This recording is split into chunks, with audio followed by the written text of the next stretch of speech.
1. What is up, all of you amazing friends out there? This is Attack to Talk. It's a beautiful Tuesday.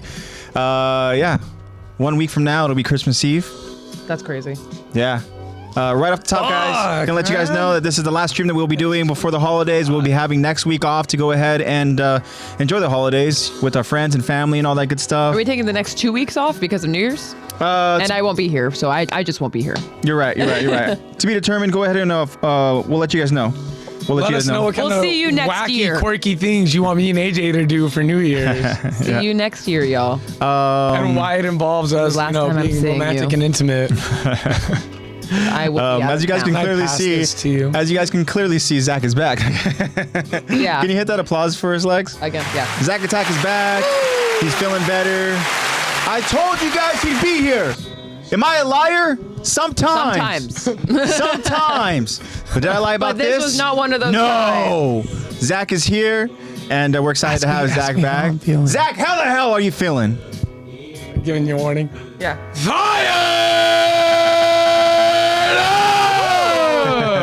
That one was Beautiful. pretty good. Love I got it. some bass on that one. We have our friends on chat joining us live. We have, of course, the incredible, the amazing, the ultra loyal and ultra talented. Ultra loyal. Ultra loyal. There's loyal, and then there's like ultra. There's like loyal. plus ultra Plus loyal. ultra loyalty, and this guy definitely hits that level, and that would be our good friend Jacob. It went limp. I know. What did I say? Someone needs a blue chew. The thing What is, did I that, say?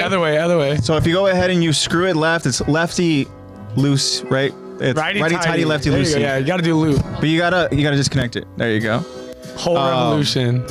But yeah, as I said, there goes didn't lie Robert about this one.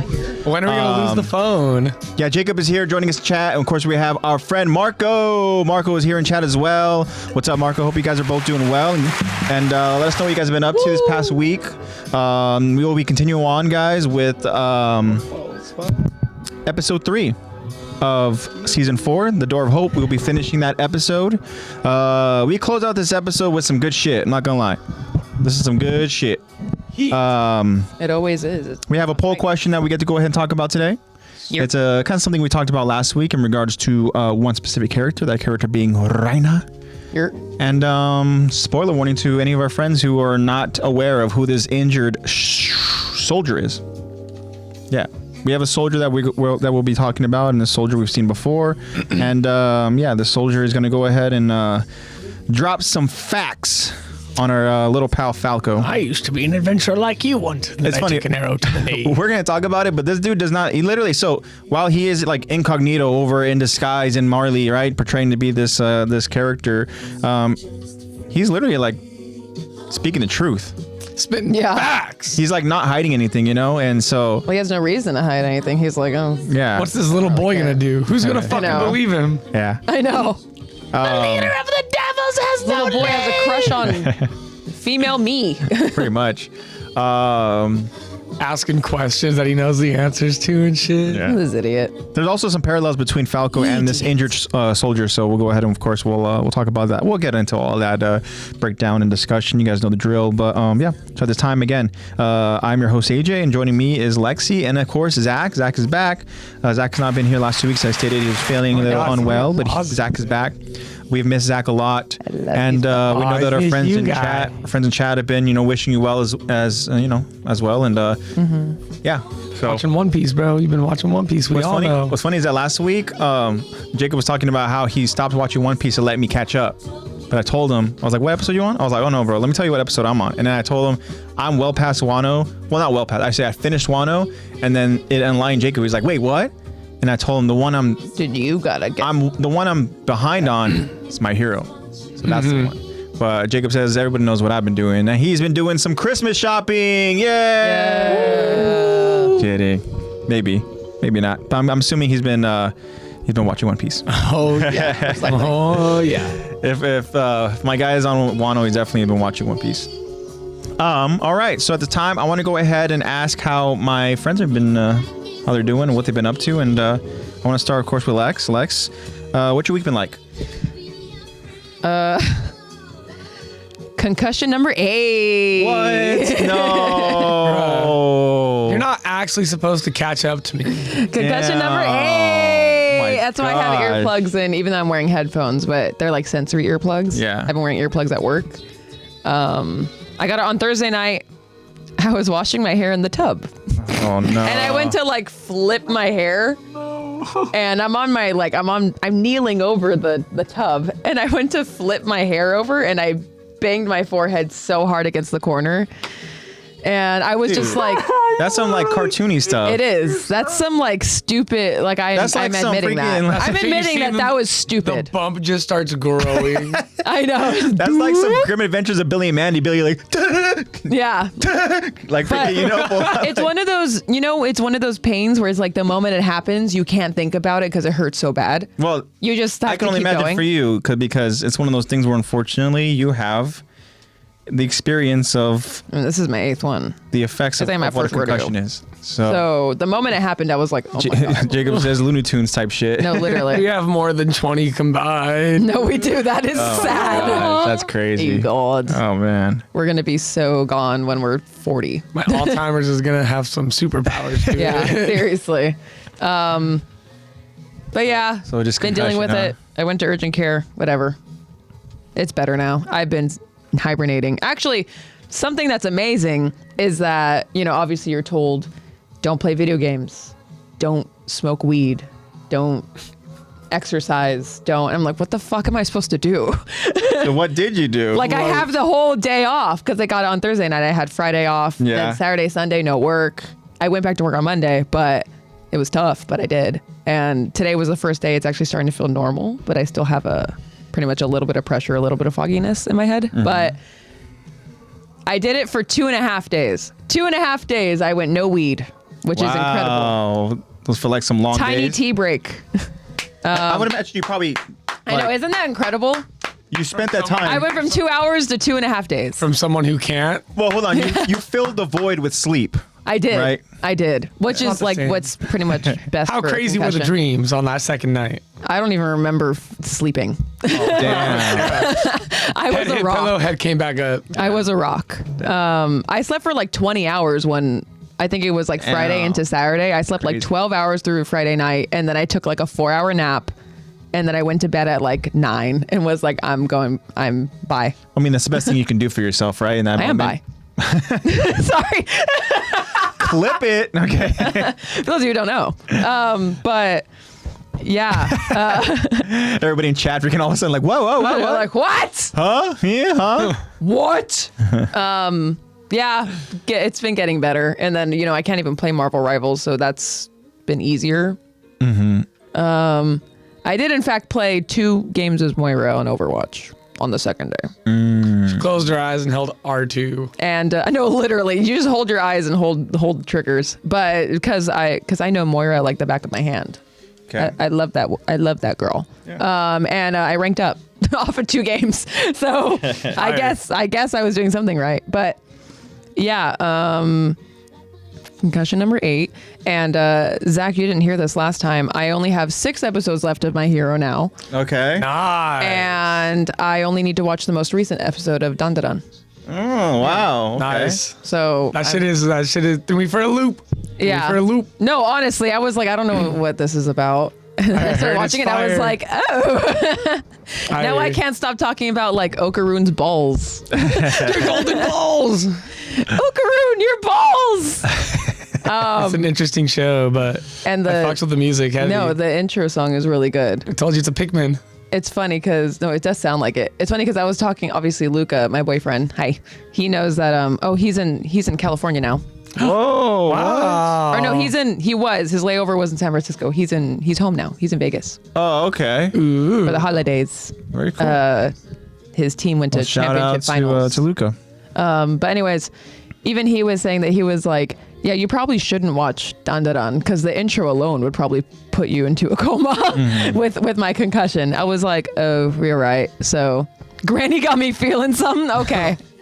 I hope you mean. Do you mean Turbo Granny? I hope that you mean. I know exactly who he means. I know. There's And no it way ain't she's a Turbo grandma. Granny. There's no way she's a grandma. Hey, she built like she a young lady. No, she is built very nice. AJ doesn't know what I this have grandma no idea looks what you like. guys are talking about, but hey, It's the main character's grandma, and I use the am, term grandma loosely. like I'm okay. Yeah, you're like I'm good. You watch High School DxD. Nope, you get to you did. get to see this. I did. But It's for the plot. other than that, yeah, they had to be like hella teen moms for the Oh grandma my to look like that. gosh. Like that's not a grandma. Go down. It's not a go- grandma. Why do I need to go down? Because you got to see the assets, bro. Got to see everything that comes Got with it. it. Like- Definitely not a teen mom. Turbo Granny for sure. Love Turbo Granny. No, that one's not Turbo Granny. That's just Granny. No, that's Turbo Granny. That's that's Turbo Granny. That's Turbo Granny. Yeah. yeah. Wow. Yeah, that's what. That's what. Interesting. That's what some Jacob's talking interesting about. camera So same angles, people that too. did Chainsaw Man. I'm assuming same artist. I'm same pretty look. sure The because same look. they have a lot of yeah, I'm pretty sure it's the same ones because even their intro alone, the amount of It's references the they have same to look, pop culture. so it has to be And just like how related they did in to Chainsaw the Man? developers of Chainsaw Man or whatever. Grandma, please. Did you go? We Did you have just growl when you guests said over. grandma? I thought you said grandma. Grandma. Grandma, please. We have guests over here. Chill. But yeah, other than that, work. I was getting into a really good fitness routine, and then I Yeah. bonked my head like an idiot. Bonk. Yeah, the cartoony bonk. Yeah, I don't know. We watched a Christmas movie over the weekend. Sunday was fun. You want to talk about Sunday? Yeah, Sunday. Sunday. Sunday, the beautiful zebra cakes showed The up. beautiful and, zebra cakes, yeah, showed up and made some. She helped didn't out make Mom. zebra cakes, but she made like cookies and Yeah. like She helped loaves out Mom. and stuff. And yeah, and Mom was I- going to distribute I out gave some to, goods to her job, and she. Yeah, I gave some to my Really? supervisor, Uh-huh. the PE teacher I ate. I gave some to him today, and he was like, "No way! Like this is so sweet, cool." And he loved them. He ate them at lunch. I mean- I was like, "Don't eat them all in one sitting, dude." Who's not going to love them? I mean. But he was saying that she should like go on Facebook and like try to sell her baked goods. So here's the thing, right? Her and her best friend, they're creating their own little recipe book and everything, right? Because they both are so damn talented at just like making certain things. And the thing is that it's not just certain things is growing to like, obviously we're looking at like potential, you know, if it's to the point where they're making a recipe book, that means they know how to make some good stuff. You know, baking, they both excel. As a matter of fact, she showed me, Zebra Cakes showed me some things that her best friend has made. And it looks like professional stuff. I'm telling you, man, it's crazy. They both joke around about like making like a business and stuff like that, you know, like getting their own little bakery and whatnot. And I think that'd be like, obviously that'd be But cool. they should. I mean, they should, but also too, like Zebra Cakes is very talented at what she does too, as far as being an artist too. So maybe a little side business. But I'm glad to hear that your supervisor went ahead and enjoyed them, and I'm sure everybody that Mom gave those cookies to loved them. And yeah, so Sunday was yeah, fun. good stuff. What'd you think about the movie? Just felt like every other like cash grab Christmas movie. It wasn't horrible, but you know when it has like The Rock and The movie Chris was Evans- Red One. Yeah, Red One. One. Yeah. when it's got like The Rock and Chris yeah. Evans. The moment, I'm sorry, Dwayne, I have nothing against you. I love you, Dwayne, because I know you're watching this, right? And Dwayne Johnson watches Attack the Talk, right? Dwayne's gonna rock your world. But I love you, Dwayne. But the moment that I see him like in a movie, I'm like,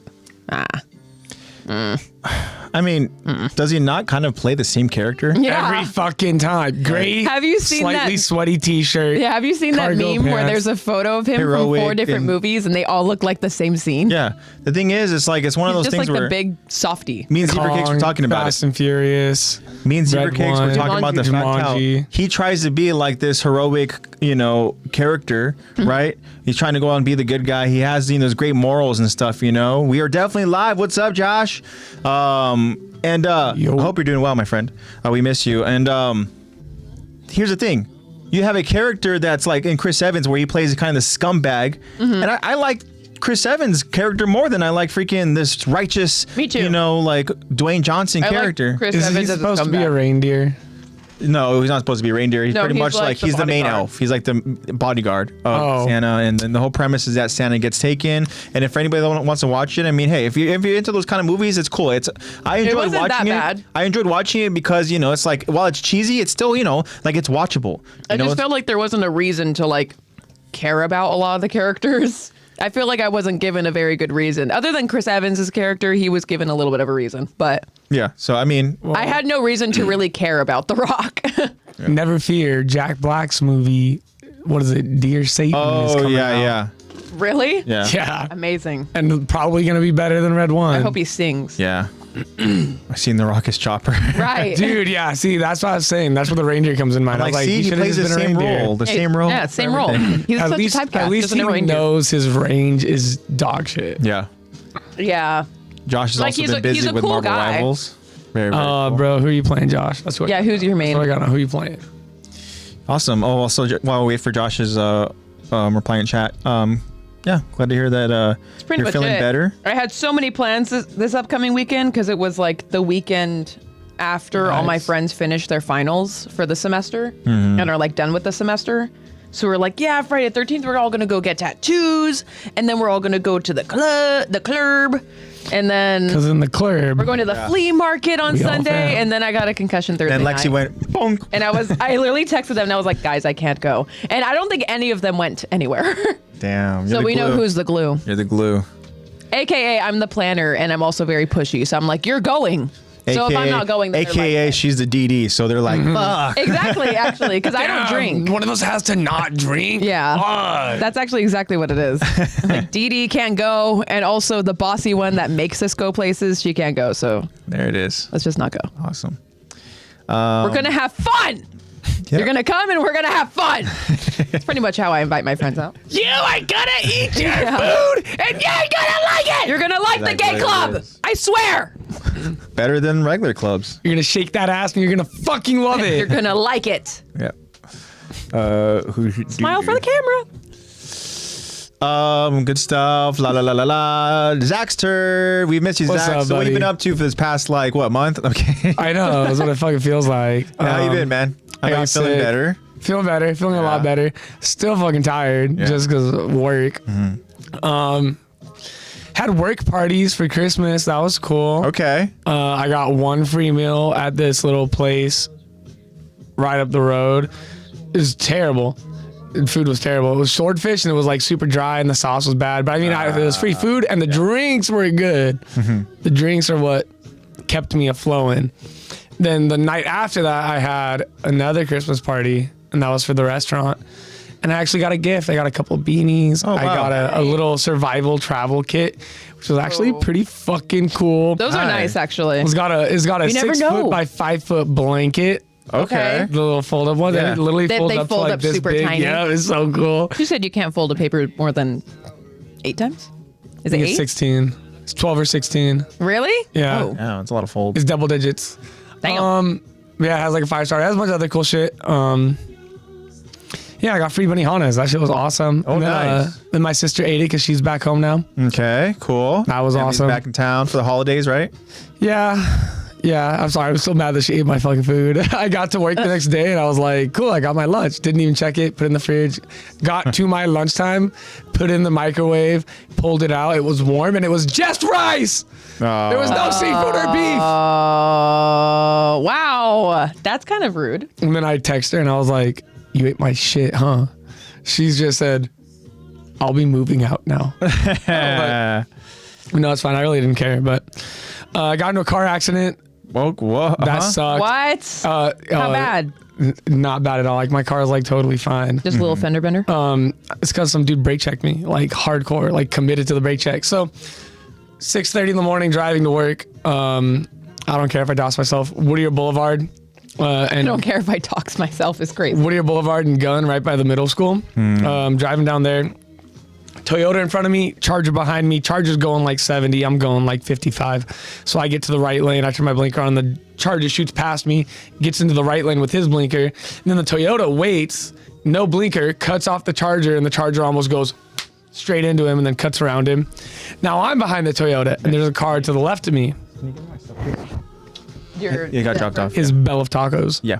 So then, And I'm going forward, and I see the car to my left, so I'm slowing down, and then I see the Toyota in front of me just slam his brakes right maybe like 10 feet before the crosswalk for the light. Okay. And it's green, by the way. So I slam my brakes, and then I literally just tap him, and he rolls forward. I think he took his foot off the brake, so helps with the damages there. And then he goes around the corner, turns his hazards on. I turn my hazards on. I'm parked behind him. I see him get out. He's like in his late 60s, fucking huffing and puffing and shit. Mm-hmm. I get out, and he raises his voice to me, so I put my hand up, and I go, wait, why did you brake check me? And he goes, because you were going too fast. And I went, oh, so you admit it. Awesome. Cool. Why did you brake check and try to cut off that Dodge Charger? He was going fast too. Okay, so we're 2 for 2. Awesome. So why did you stop at a green light? Oh, I was going to turn right on the... You didn't have your blinker on and you were already passing the turn lane. So then he just kind of shut up. And I went, cool. So do you want to exchange info? Or do you want me to get the authorities involved? Because obviously that's reckless driving. So he was like... I did it as a bluff to get him to be like, you don't need to call them because they're not going to show up anyways. No one's injured. Like, these whippersnappers are smart. I know. And he goes, call them then. I was like, okay, cool. So I get in my car. First thing I do is I call my folks. I was like, hey guys, got in an accident. Just letting you guys know. Sorry, the insurance. No. And then I went and called the cops and they were like, is this Whittier and Gunn? And I was like, yes. They go, yeah, we already told the old man we're not going. Little double docs. He's like double dipping in the doxing. But they said everybody's okay. So they didn't even bother. He was like, no one's hurt, so we're not going. So I get outside of the car. I give it like 3 to 5 minutes. So we're not going. Yeah. Bye. Yeah. Figure it out. He's at this point out of the car, leaning up against the wall, and I give it like a couple minutes, and I'm just on my phone. I'm mainly just buying time, so now I go to work. Get out of the car, I go, okay. So do you want to exchange information, or so? Well, that's what they told me to do. I guess we can. So we're exchanging information. He goes, where were you going? Work. Where were you going is crazy. Oh, me too. Why would he ask that? Where were you going is an insane, after a car accident. Hey, so where were you headed? This is why I think he changed his mood, because he not only has that, he goes, well, I was on my way to work. I work for a nursery. I take care of 1,100 flower beds. And I went, that's really awesome. Shut the fuck up. Shut up. That's what I wanted to say. But I was like, that's really awesome.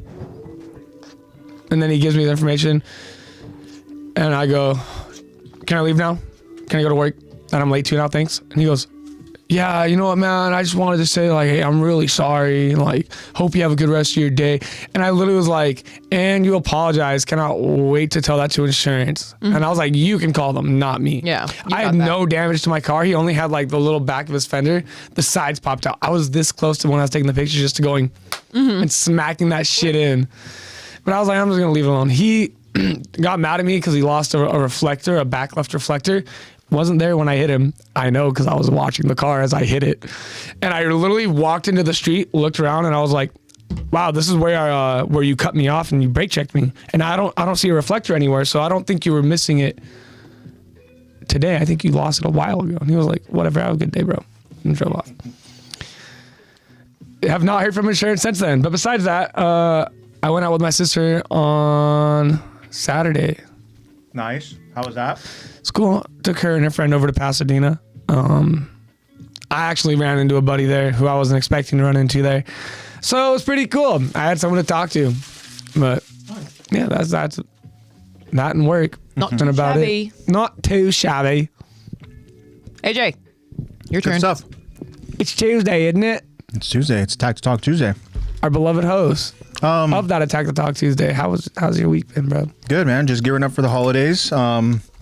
Yeah. I know that earlier in chat, Jacob said he also been doing some Christmas shopping. Yeah, I've been doing some Christmas shopping and yeah. So Sunday, as Lexi explained, Sunday was fun. Just to go ahead and relax and stuff, chill, watch a movie and stuff with the family and have the beautiful, zebra cakes join us as well. But just been kind of just gearing up for the holidays, spending time, just with my family and spending time with zebra cakes and stuff, and we got some good stuff planned for the holidays, next week. It'll be a busy week. So excited. But we're ready. Yeah, gearing up and I see my neurologist the same time that we do an escape room. So oh, wow. That's the real test. There you go. Very cool. Yeah, we got that planned. So yeah, it's gonna be fun. And got some fun stuff planned for sure. But with the holidays, kind of just our around the corner and stuff. And as I said, next week, no podcast, no stream because of Christmas Eve. Christmas Eve. And so I won't be seeing you guys. We got stuff going on, y'all. Another person I won't be seeing Holidays. is I won't be seeing Zach. So Oh, You motherfucker. I didn't know about this either. Lexi, of course, you gotta wait, but because I'll be seeing you. But We're gonna be together on Christmas, so Motherfucker. Merry Christmas, brother. You can open it Oh, now. you're gonna get the best fucking gift you've ever gotten. No, this is just something that's kind of just like I saw it and I was like, that's yes. such cute wrapping paper too. I know. Ooh, it's a pop. I don't know if you have anything like this. You probably already do, but We'll see. I saw it and I was like, I had to get it. I had to get it. And somebody already mentioned it in chat, so I was like, I have to do this early. I was gonna wait, but I'm like, I can't wait anymore. Ninja, I can't wait anymore. So, Ninja. but Choppermon. That's so cute. There is a little Choppermon. The lighting just isn't the best over there. Yeah. If you want, bro, you can put it in front of my camera where it has the light as well. Yeah. Yeah. Put it towards the center. Well, that looks pretty good. I mean, so. Now we can still see AJ. Good enough. Yeah, you see. So, Yeah, y'all can figure that out. Oh, yeah. hell yeah. Jacob has that one as well. I don't know if you Jacob have has that the one, same but one. Twinsies. yeah, there you go. Merry Christmas, you. bro, and just a little something. And like I said, I'm glad you're back. Glad to be back. Yeah, Oh. it's good stuff, man. Yeah. So good. Alrighty. So we have a poll question, Whole time.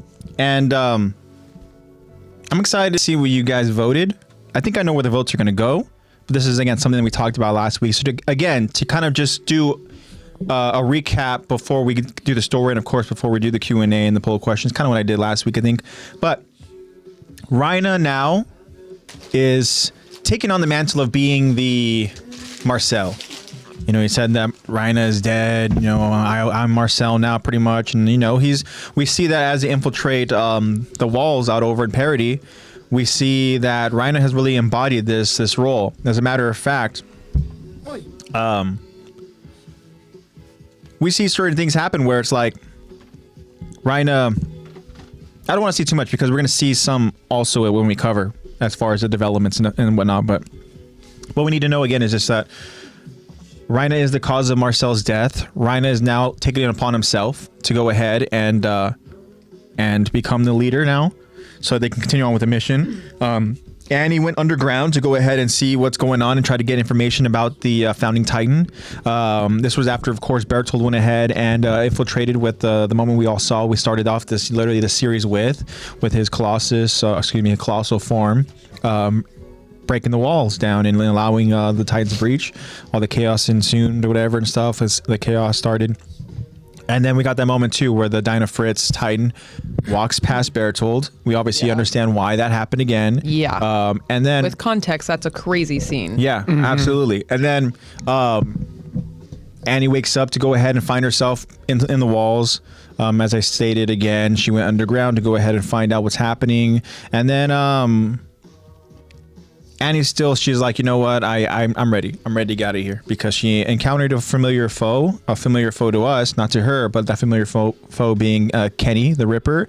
And Annie survives that. Of course, she survives it because she is also a Titan warrior. But any other young girl that's underground and encounters Kenny the Ripper, I'm afraid to imagine what the fuck would happen there. I don't know if they would Oh, be yeah. as lucky. Yeah.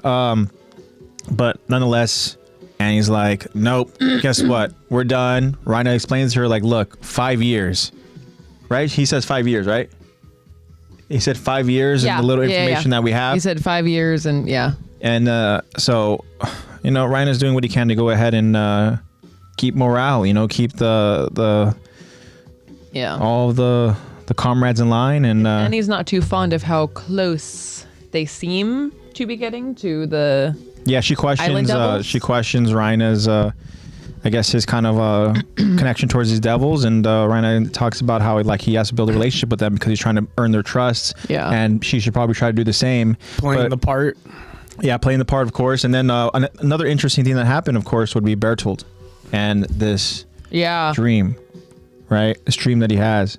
pretty much what happened is that there was a gentleman who went on to go ahead and talk about his story, and this seems like it was maybe during their time when they became refugees, I would imagine, right? Yeah, it seems like when they first initial attack and they first went into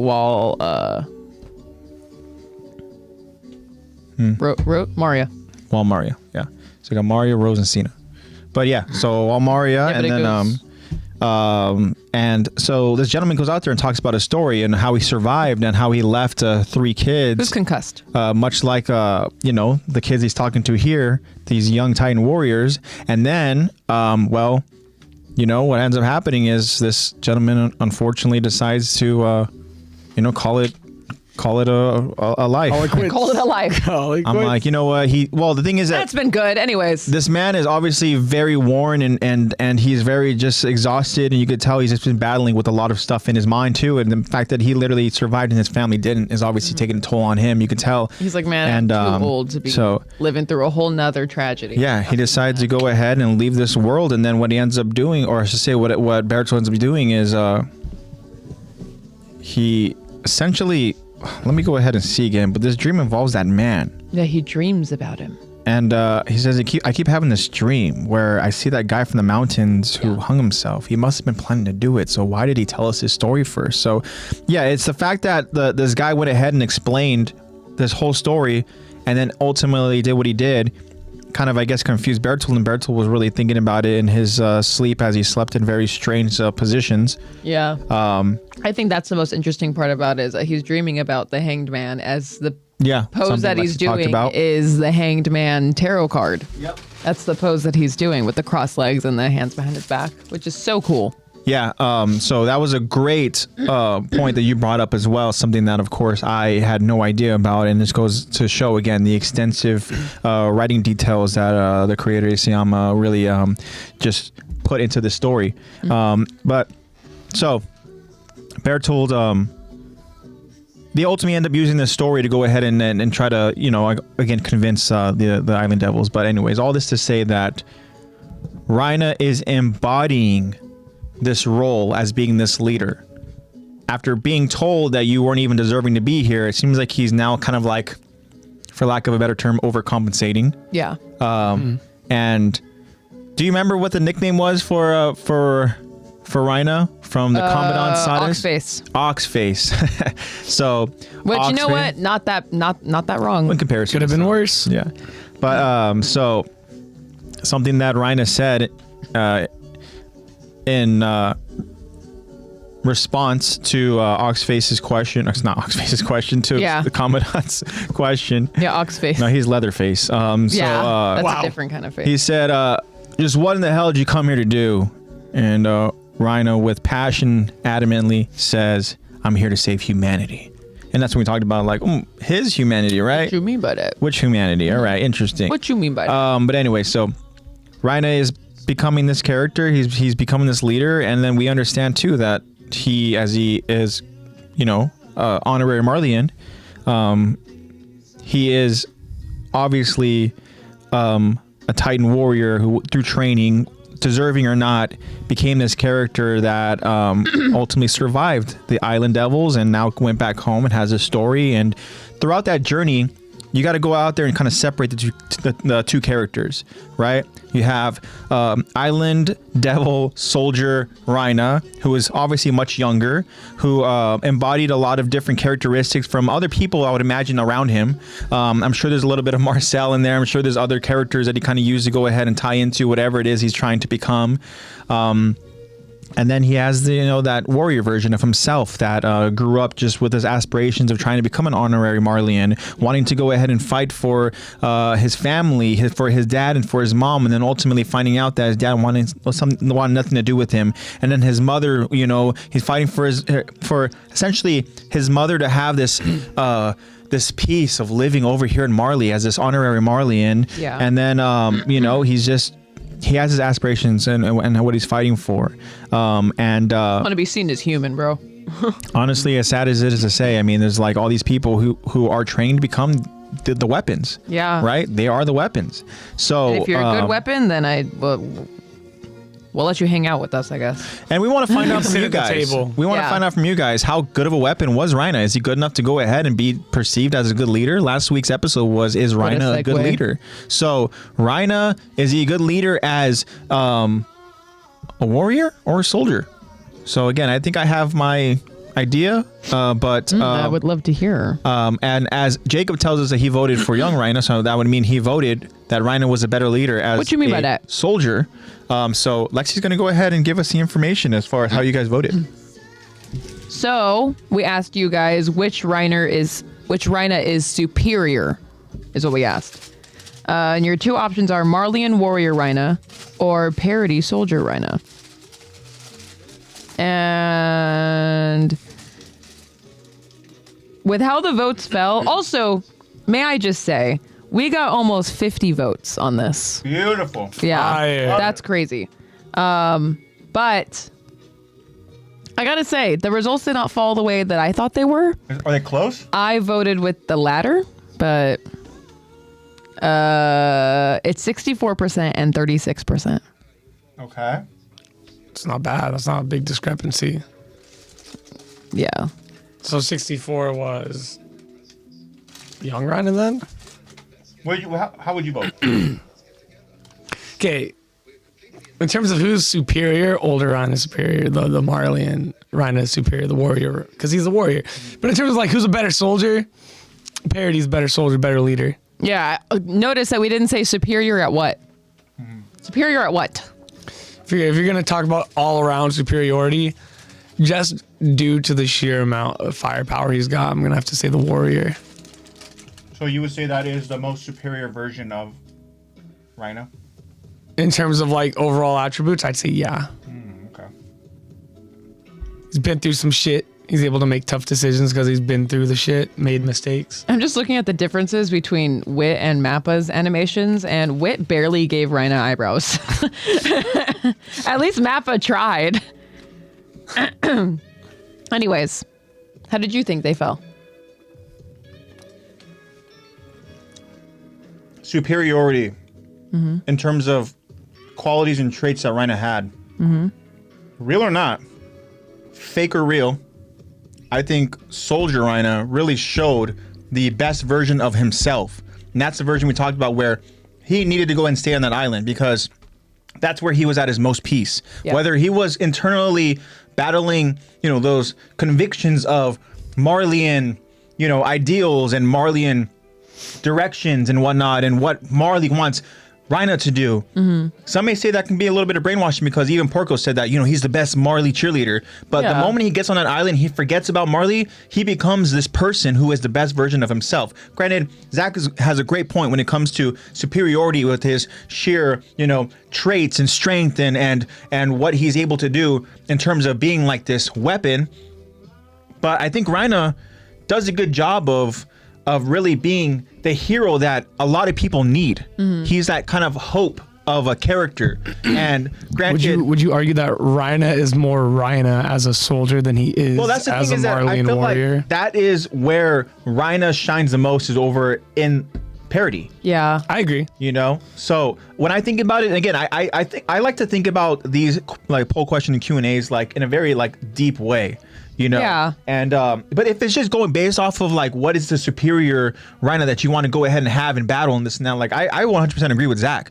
That Rhina, of course, is the stronger version of himself because he has also survived a lot, right? Younger Rhina here has still so much that he has to go ahead and like just persevere through, and he has to go ahead and just struggle with a lot, right? As just this growing young man. But while we see Titan Warrior, old kind of grizzly type character, which again, I referred to this man who literally hung himself in last week's episode as this old grizzly character because there's a little bit of kind of the similarities. And again, we're going to kind of talk about that a little bit in this moment here where we talk about parallels and we talk about moments with characters where it's almost like they kind of meet, like not like an older version of themselves, but like kind of a similar trajectory. Like an Omen. Kind of that, yeah, Omen, right? But this Marleyan warrior Rhina that we see in season 4 is not the Rhina that I would want to go ahead and lead me and I want to follow. But I think we're seeing that that Reina just needs a little spark. He just needs some motivation. And again, it's something we're going to talk about in this episode, which I'm excited to go ahead and get into it. But if I'm voting based off of what I think was the most superior version of him as a Reina, as a character, as a person, it's hard to say that he wasn't his happiest, as crazy it is to say, over in the devil territory. He was just a kick-ass soldier. You know, so good that even his own friends were questioning, like, oh shit, like, Yeah, like, dude, this guy's what? still on our side. I know. Don't forget the mission. Yeah. Zach, do you want to go ahead and read what Jacob said? Yeah, Jacob said he's a good leader. I voted for young Reina because I liked him a lot when I first watched AOT. I like how he helped others and was a mentor and an older brother. I liked how he effed me up with his rebel when he showed he was... Oh, his reveal. He fucked Jacob up with his reveal by showing him that he was the armor titan. Yeah. Because he said it so nonchalant. And that's Yeah, part I'm of it not too, running. right? He's colossal. That's part of it too, is that you want that element of the unassuming traitor, right? You want Yeah. the guy who's going to be like it'd be like The Rock. We're talking about The Rock, how he's always a hero. If all of a sudden, like at the end of whatever the fucking movie, Black Adam. I know. No, seriously. yeah. But, Black Adam. but yeah, so thank you for that, Jacob. I want The Rock to play like a deadbeat dad. I want The Rock to play like not a happy character for once. So you wanted to do a Will Smith movie? I want to do like an Adam Sandler Uncut Gems. That'll make her respect him. Oh, there you go. A little, I don't think he has. you want him to do an I don't A24 think film? he has that in it. A little A24? I do like A24 films. Bones and All, one of my favorite ones. So, Lexi, do you want to go ahead and tell us? You said you voted with the ladder. Do you want to tell Yeah. us? I You can just give us the results, right? Give us Yeah. the results and stuff, and then you can explain as far as how you voted. pretty much agree. Marleyan Warrior Reina got 64%, which means that the least voted is Parody Soldier Reina, Wow. which is what I voted for. Okay. I think that, pretty much same exact reason. I could just echo what Jacob and AJ said, pretty much just saying that I think he was, like you said, fake or not, I believe that he was really at his best, so to say, when he was in Parody, acting as a really great leader and was that mentor and that big brother. And that's pretty much my reasoning for it. That and pretty much everything that you guys said. Okay, cool. I don't know if you want Fire. to. Do you want to elaborate a bit more? Or you just with the His what Titan you- has more spikes. Beautiful. That's true. That's true. His Titan got an upgrade. Upgrades people. Even a different look too. I know.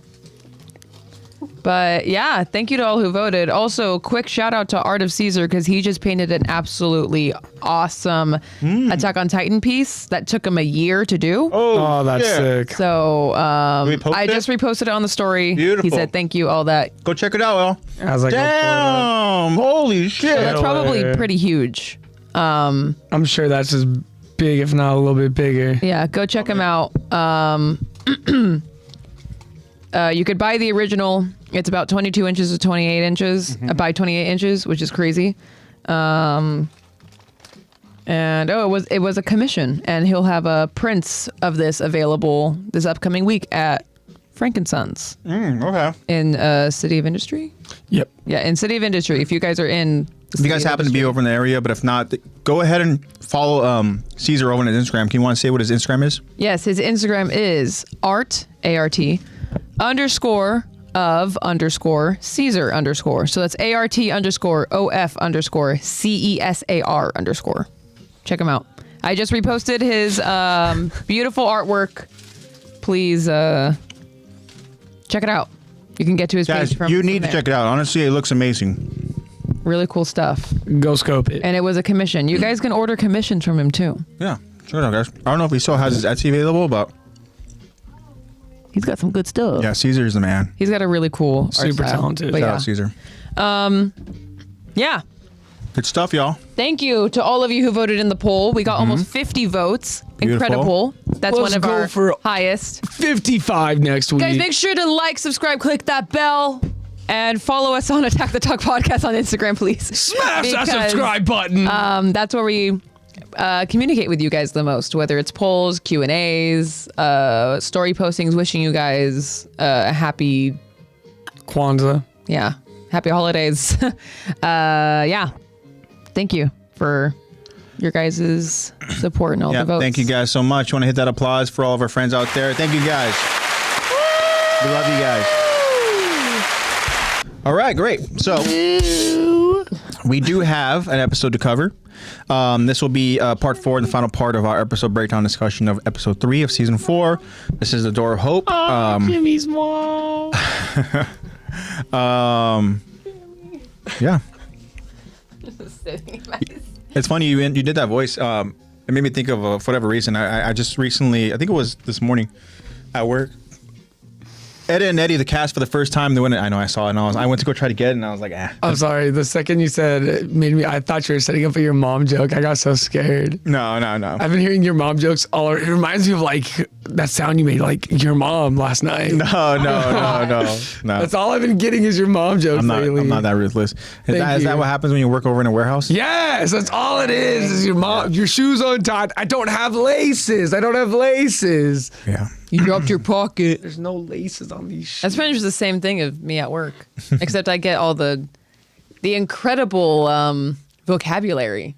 Their favorite, obviously, because we play games and it's competitive. Their favorite is like, "We're cooking. Oh, he cooked. I'm like, shut up, shut up. Just say he did a good job. Shut up." Nice job. Or it's like, "Dude, you're selling. Don't sell. Skibbity.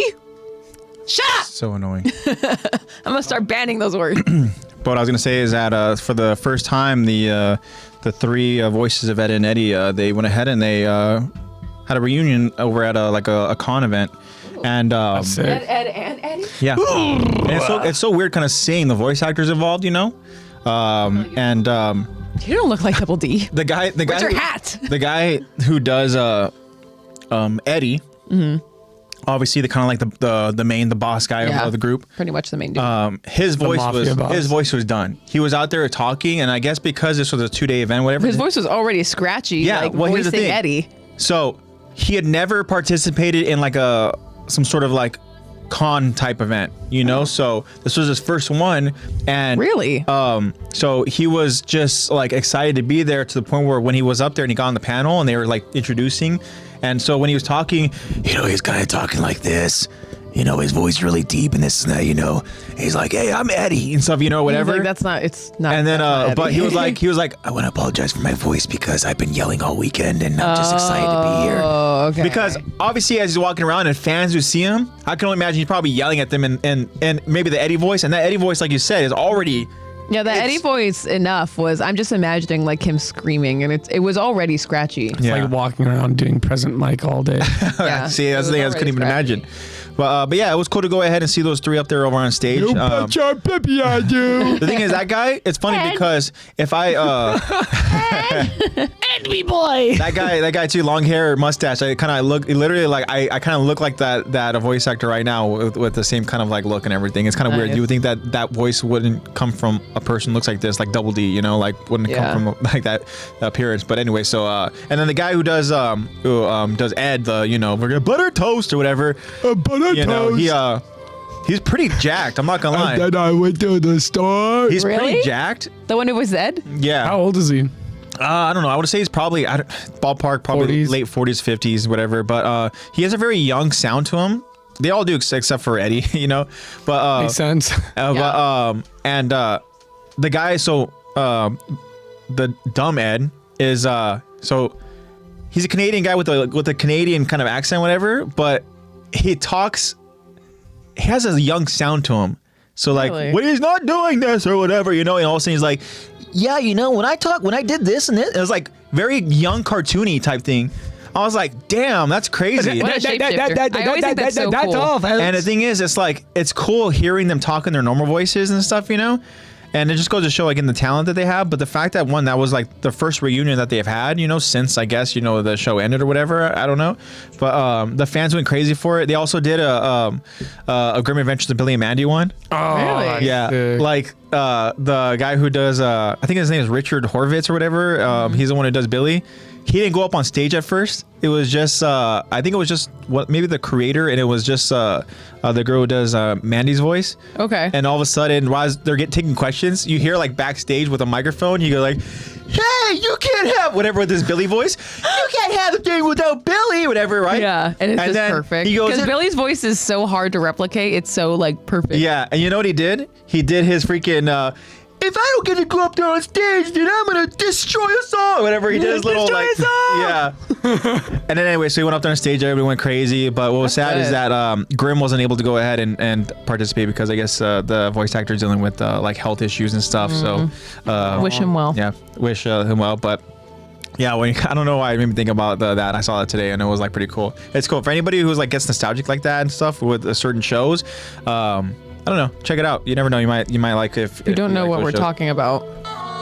Hey, Rip Van Winkle! Get cracking, will you? We're late for school. He That'd be already Eddie, sounds yeah, crazy. That's Eddie, yeah. Early Texas, not paying a double day.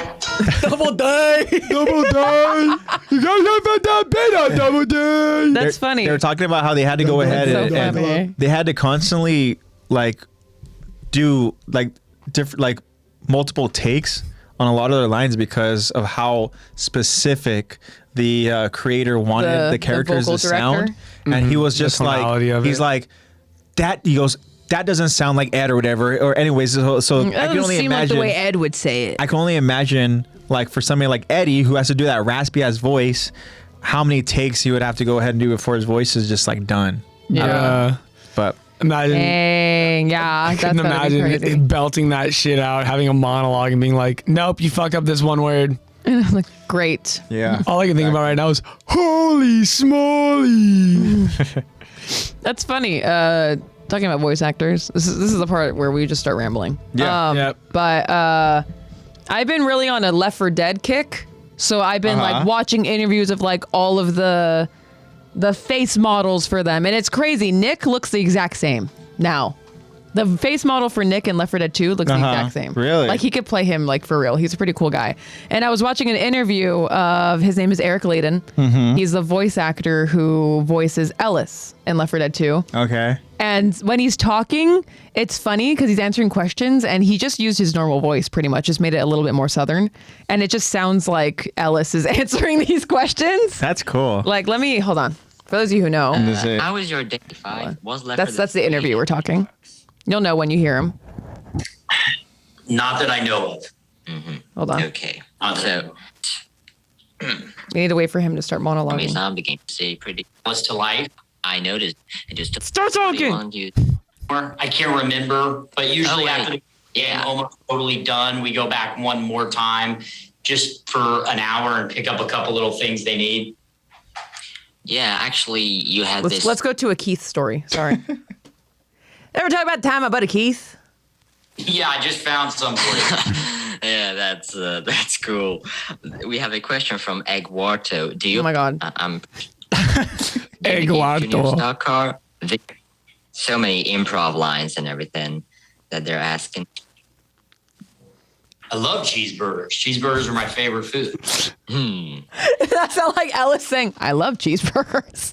Crazy. What was that Cheeseburgers for? That was just for. It's just there's this dude called there's this channel called the Voc Okay. podcast, and they pretty much interview mainly Left 4 Dead characters, and it's pretty funny. He interviewed like I said, the face model and all that, and he also interviewed Coach's voice actor, which is, I'm forgetting his name right now, but he plays Tyrese in The Walking Dead as well. Yeah, same guy, which is crazy. And he's like talking about he like recited that famous line of like, one man cheeseburger apocalypse, like the line. I like Courage's VA. He's funny. Yeah, actually, I saw something recently about the voice actor talking about how he got the role. It was pretty cool. They said they went through so many different Courage voices trying to find what potentially Courage can sound like, and then the moment he stepped in, they were like, wait. They're like, do me a favor. Raise up the voice a little bit and make it a little bit higher tone. He's like, yeah, sure. you mean like that? Whatever, like Yeah, he's like, what do you mean, Yeah. raise it? So yeah, it's pretty cool that that's for me, that's another childhood kind of iconic voice, only for the fact of like all the various screams he was able to go ahead and do. I love it. But yeah, so Okay. shout out to the voice actors. Jimmy Gibbs Jr. is the best. Yeah, I remember that. Yeah, good stuff. Sorry, guys. I've been hyper fixated on Left 4 Dead recently. Forgot to bring back the tattoo thing. Oh yeah. Oh my God. Yeah. Oh my God. Very cool. That's so cool. Wait, what is it exactly? So it's like Memento Icarus. Mori. what is it? Icarus. Oh, okay. So I don't think I'm gonna do the Memento Mori or the line. I think I'm just gonna do this, and then I might do like a sun with like a gradient Over to on it. that spot right there in the form. Yeah, it would be like this area. Okay. Maybe like a bit more like. And that's that's a super famous, like well-known drawing of Icarus too, because my friend Mary has the same thing on her arm. Pretty much the same drawing. And then what's crazy is that, the reason why I laughed when you first showed it was because one of my friends, I was literally just texting him yesterday because he always comes to me for tattoo advice, which I mean, I guess, sure. I guess I know more than the average person, but he was like, yeah, I'm thinking about getting this. And it was like the same exact thing, but huge on his back. And I was like, I would not. Icarus. Cool. And he's having like each hand, like the hands, like when they touch, like having. Oh yeah, that that's on what's his back. The son of this one. I was like, Yeah. I don't need all that. I just want. I just think it's so weird that I've been seeing that'd that be for cool. like the past like 3 days. Nice. Like every day for the past 3 days, I've seen Icarus. What's happening? Interesting. Sky's falling. I know. Sky's falling. Oh yeah. Am I melting from getting too close to the sun? Yeah, Jacob, like- that is another iconic yell, no doubt. Freaking Tom from Tom and Jerry, love it. I Yeah, love those, that's incredible. The thing is, I can go ahead on YouTube and I can just type in like Tom Scream like compilation, and I'm just you'll like, have- I love it. like 15 Yeah. minutes of I love screaming. it. Same thing with Courage. They had their, I don't know if they still do, but I remember when I was younger, I went ahead and I was like so fixated on these different screams from these voice actors, and then Courage the Cowardly Dog, and then so they literally had like compilations of like season 1 screams from Courage, and it's all just season Yeah, 1, and like then seasons season of it. 2, and then whatever they went up to. I think it was like there's only 4 seasons, I think, but I was just like, oh man, music to my ear. Courage the You're like, Cowardly Dog is This such is a what gem. I listen to while I study. I'm like, Yeah. I love it. I Courage love the it. Cowardly Dog is such a gem. Yeah. Such a gem of a show. If you guys have never seen it, you need to go watch it. There's actually this crazy creator on YouTube who he created his own Courage the Cowardly Dog game. There's like a demo. Whoa. There's like a demo of it you can watch over on YouTube, and I started watching it, and it's pretty incredible what the extensive work that this person went ahead and put into making a legit, authentic Courage the Cowardly Dog video game. And Dang. And People are so talented. check it out, guys. Yeah, check it out over on YouTube. I gotta go and finish it, but it does give that kind of like eerie, creepy type, suspenseful feeling that as you're playing as Courage, it really does kind of strike fear into your own heart. Where you're like, oh shit, like okay. Is it like open world, or is it more like you So- gotta walk around the house? You walk around the house, right, and you have certain kind of goals you have to go ahead and do. So, for example, when I saw the start of it, it's just like, he wakes up and it seems like, Muriel and Eustace are gone, and he's alone. Obviously, it's dark in the house. It seems like it's raining and there's lightning.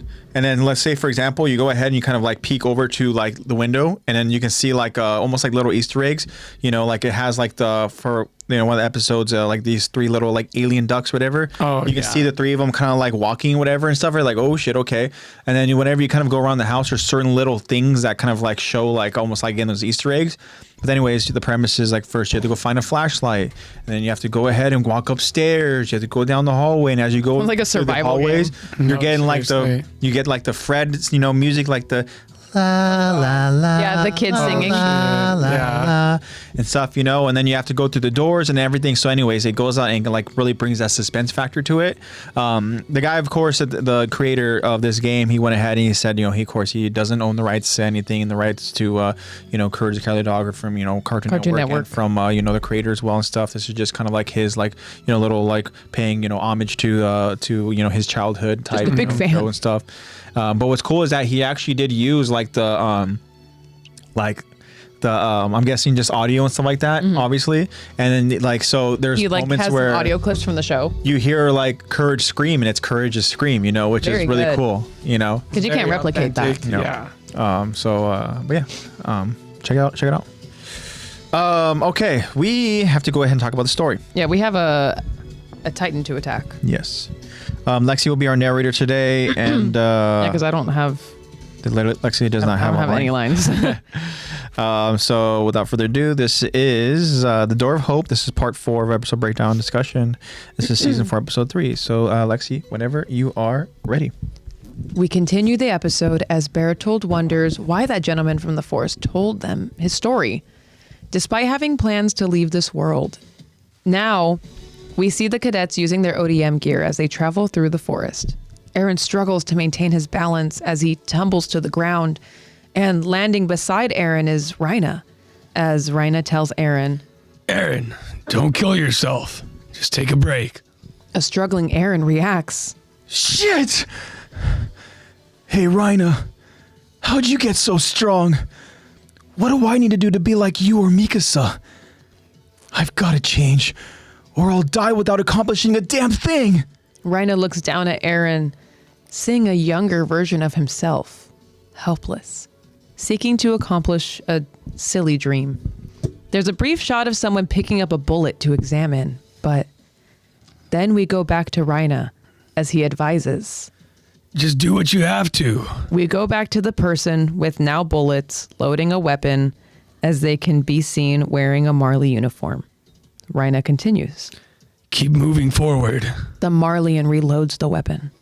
That's all we can do.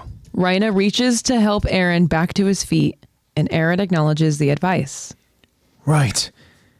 Thanks for the advice. The soldier places the weapon inside his mouth, and Rhina tells Aaron. You're gonna butcher all the Titans, right?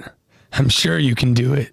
The camera pans from a heroic, motivating soldier to an adult, old, grisly warrior, as adult Rhina is the Marleyan with his gun in his mouth. Rhina thinks about pulling the trigger, tired of this world. As Rhina is prepared to pull the trigger, there's a sudden thud as we see Falco banging his hand against a wall in frustration. Okay. Well, Lots of sewer slidle talk going on in this episode.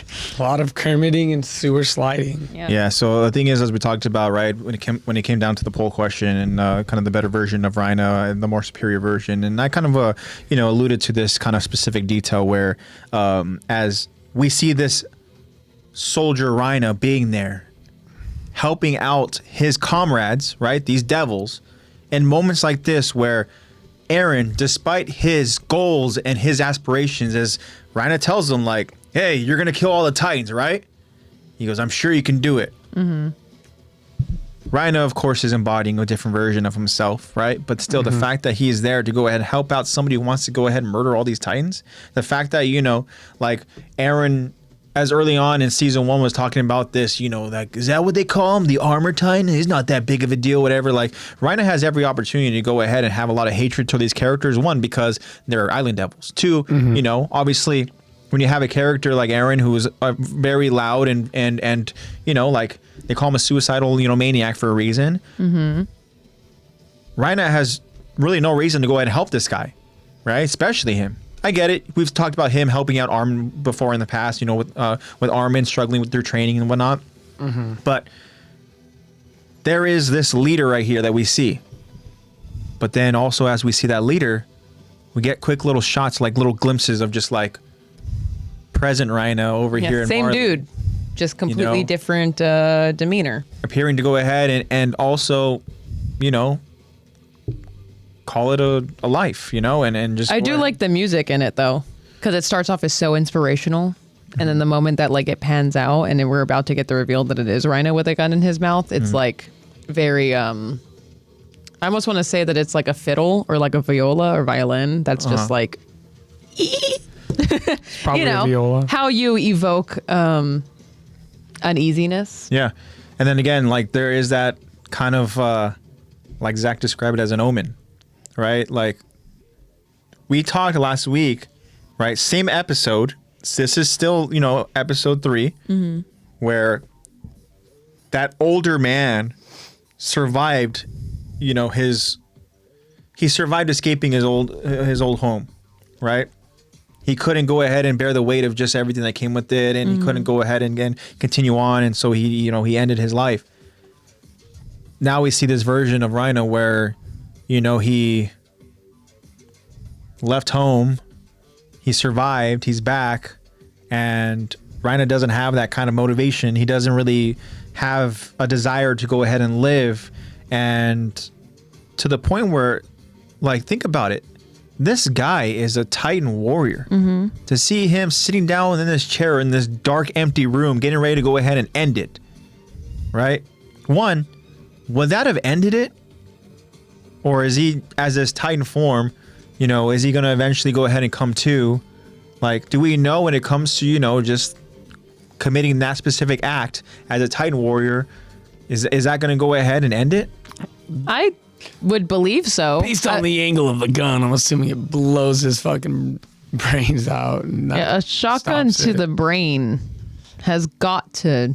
I think if it severs him. the brain stem, it's over. Yeah. But he is holding it a little. Actually, no. I was going to say he's holding it a little high because of the angle, because it's so long. It's kind of hitting the roof of his mouth. So I don't know for sure if that would kill him. Him specifically. But I agree with Zach's logic. We'll never know. Yeah. Well, again, regardless, though, It's just sucking on a barrel. it's different. We see two different versions of this guy.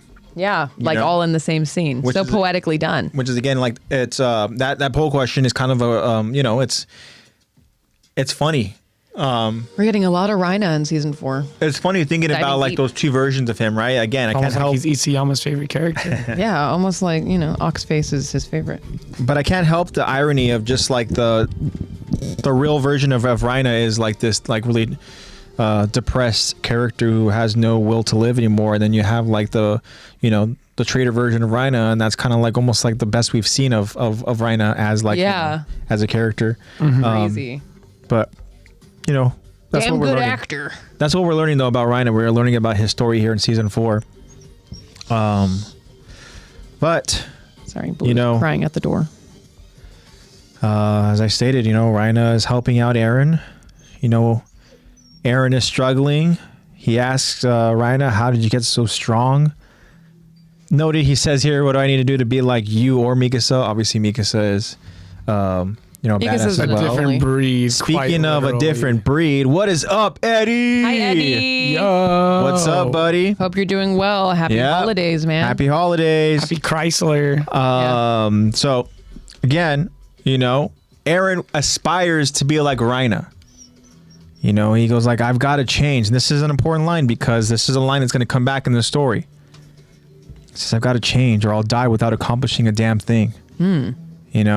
I feel like we've gone on to go ahead and have a similar line with some of these characters where like they just want to do something before they die. Same Because thing with Rhina. unfortunately, death is a very familiar topic among their climate. Exactly. I want to go ahead and find that line again from Rhina where he said last week, but essentially it was the same exact thing, right? He talks about how it's like, look, he wants to go ahead and accomplish something before he even dies. Let's see here. Let's see if I can find it very quickly. Yeah. If not, then we'll He has done it when Zach's not here. But yeah. So I think he wants to hang out. he wants to hang out. Blue wants to hang out. But anyway, so this is a line we've heard before. Again, this is kind of like the parallels of these characters, right? They all have these aspirations to go ahead and make a change in this world. Like Lexi stated, like there's so much stacked against these, like humanity in general, like whether it's collusion with the own government or whether it's, just like, these different superior Titan beings. And The people in your own country don't hate your blood. Yeah. They hate your guts. yeah. So it's just, it's one of those things. But anyway, so again, this Rhina goes on to tell Eren, right? Just do what you have to do. Keep moving forward. Yep. That's all we can do. Something that we're going to find out that Eren takes to heart, Yeah. right? And then, Rhina, again, is struggling. And he has nothing to go ahead and live for. And Stay here. perhaps in a saving grace, and we're going to get into Stay it, here. Sit. before Rhina can go ahead and even think about pulling the trigger. as he places the gun inside his mouth. Just on the other side of that wall is Falco. Interesting. So, we will continue. All right. And, You ready? yeah. A frustrated Falco places his head against a wall as he says to himself, Damn it! If nothing changes, then... "We change," to get confirmation that Reina did not pull the trigger. Removing the barrel of his weapon from his mouth, Reina coughs, gathering himself, as he goes to the window to watch Falco walking away. And Reina tells himself, That's right. I still have them. We focus on Falco walking alone as he passes by an interesting location. And Falco tells us. The hospital. Then someone calls out to Falco. Hey! Falco looks and notices that some injured soldier he helped up. The soldier with long, dark hair waves to Falco. And Falco joins the injured soldier as Falco asks. So, you're able to talk now, huh? Guess that means you're recovering. The injured soldier responds. This place is for treating psychological wounds, but mine are fake. Falco becomes confused. I said that I forgot where it came from, due to amnesia. But I just don't want to go back. I'm not quite ready to face my family yet. Will you report me? Falco tells the injured soldier. No, I wouldn't do that. The injured soldier notices something as he mentions. You're all beat up. Guess that's from your warrior training. Falco confirms. Yeah, but honestly, it's pointless. There's another candidate who's way better than me, so there's no way that I'll be chosen. The injured soldier responds. I'm glad to hear it. Falco is confused again. You're a good person. I hope you'll get to live a long life. Falco thinks about that sentence, then responds. Thing is, I don't want this other candidate to be picked. And the injured soldier asks. Why not? Falco pauses as he doesn't answer. Is this rival of yours a girl by chance? Falco explains. She's famous around here. She did incredible things in war. Ask anyone, and they'll tell you that she should be the next armor. It doesn't matter what I want, because I can't do a damn thing about it. There's a pause as they both just sit together on the bench. The injured soldier explains to Falco. Every day I've spent here, I've wondered, how did all these people let it come to this? Minds and bodies ruined. Dreams of freedom erased. Personalities burned away. No one would want to go to war if they knew what it would do to them. But it's not like we all jumped into that hell knowingly. Most of us were pushed.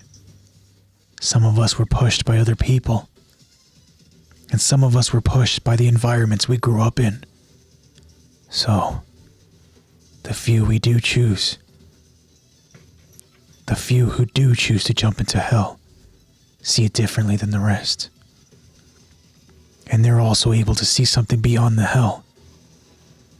Maybe that something is hope, or maybe it's just another hell. Fact is, you can only find out by moving forward. To be continued. And it all comes full circle. We finally finished this episode, guys. Yeah, there it is. Like Jacob said, mowing forward. Yep. Know it. Wow. Interesting parallels. Lots of interesting parallels. Yeah. Very good, very good. So again, so as we talked about, Reina obviously is not doing well. He has no motivation and nothing to go ahead and keep him alive, right? Well, that's when, as I stated over before we went ahead and did this episode, they kind of had that little knock on the wall. Yeah. It was kind of like a little like, yo, hey, stop, right? Don't even do it. And then, I can only imagine and assume that Rhina probably heard Falco's voice when Falco goes on to go ahead and say that, if nothing changes, and we understand what Falco wants to do, right? He wants to go ahead and become the armor so that, his crush doesn't, have it. Yeah. Right? I don't want her to have it. Because Falco's smart. He's like, dude, it's not worth shortening your life. Yeah. Cool. But again, Rhina, he goes on to go ahead and remove literally the barrel from his mouth, and it's such a weird freaking scene too. He's just like, I know. and like freaking All this Super spit. slobbery. Yeah. I mean, I guess when you're thinking about killing yourself, you're not really thinking about being clean. Yeah, true. Yeah, The heat from the buck blast will exactly.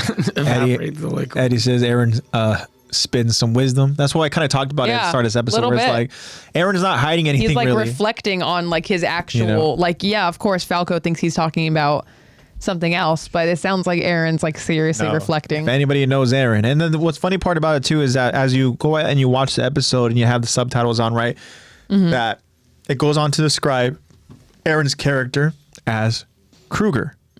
Right. So while there was an Aaron Kruger, that was an Aaron Kruger that had lived way earlier. Interesting. So he is Mr. Kruger here as this injured soldier. But anyway, so now Rhina sees Falco as Falco walks away, and Rhina has that moment of that almost epiphany, that kind of that. I can't leave this world yet. Yeah, They're not ready for me to leave it yet. He goes, I still have them. And those children that are literally trying to go ahead and become what he has become, whether he was righteous and worthy or not, but damn it, he can't allow those children to go through this, at least without him trying to go ahead and guide them or protect them or be there for them, right? Yeah. We've seen already plenty of moments where Rhina has gone on to go ahead and talk to, these kids in a way where these kids are really at least I should say, I don't know about, kids in general, plural, but I mean Gabi and Falco at least have tremendous respect His for biggest fans. Yeah, they have a lot of respect for Mr. Braun. But Rhina's struggling. Damn it, he's struggling. So he has that motivation to go ahead and keep living. And damn it, someone's going to go ahead and freaking, get him to wake up. Yeah. Whether he's ready or not. No, seriously. Whether you're ready or not, dude, you got to get up. Yeah. So Time to move forward, man. Eddie goes, forward. come on, guys. It's not Aaron, guys. We don't know who that homeless looking man is. I don't know who that is. seriously. He's missing a leg. He can't be Aaron. I know, that can't be Aaron, right? I like how he literally is His just hair's long. He's telling Falco, and let's talk about it. So Falco goes on to, he passes the hospital, and then it's funny, Aaron notices him. He's just like, hey, Falco, whatever. Yeah. He's like, hey. And then so Falco goes on to go ahead and join, the injured soldier. They obviously encountered each other before because, Falco went on to go ahead and he noticed the injured soldiers and went to go ahead and kind of help them out, and specifically helped out Mr. Kruger up and fixed the bandage over on his... After he silently fell. Yeah. Oh, we're falling. Yep. Okay. Exactly.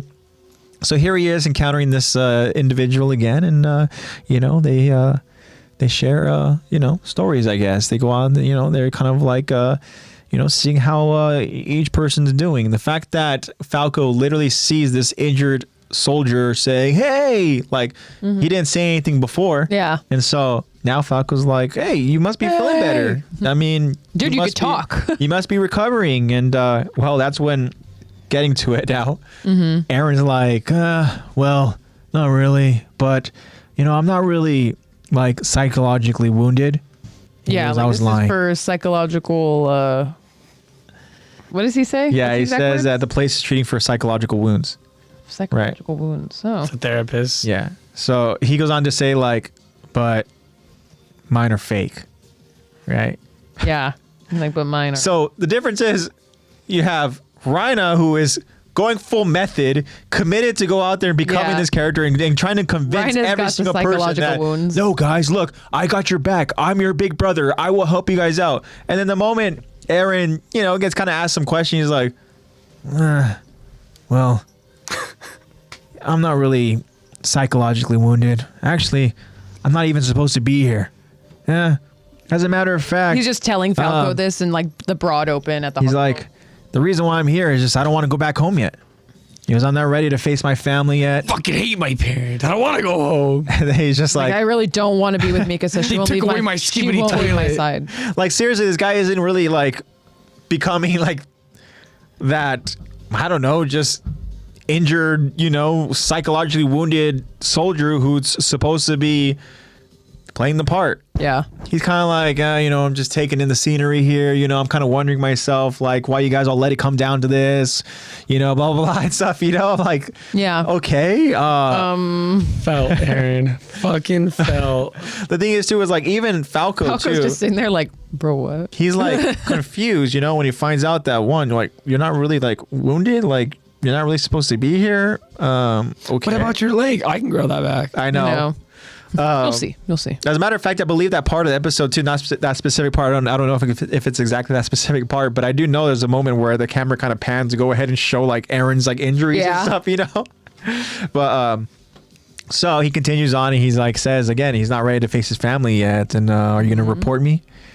And even just the way it's almost like very kind of like subtly ominous. Will you report me? Definitely. He's like pretty much passing on like Do I need to kill you? he's pretty much passing on like this kind of burdened agreement of like, okay, well, now we're fugitives together. Yeah, exactly. So You're an accomplice. I know. yeah. All he had to do was be like, no, I won't report you. Okay, cool. Now you're.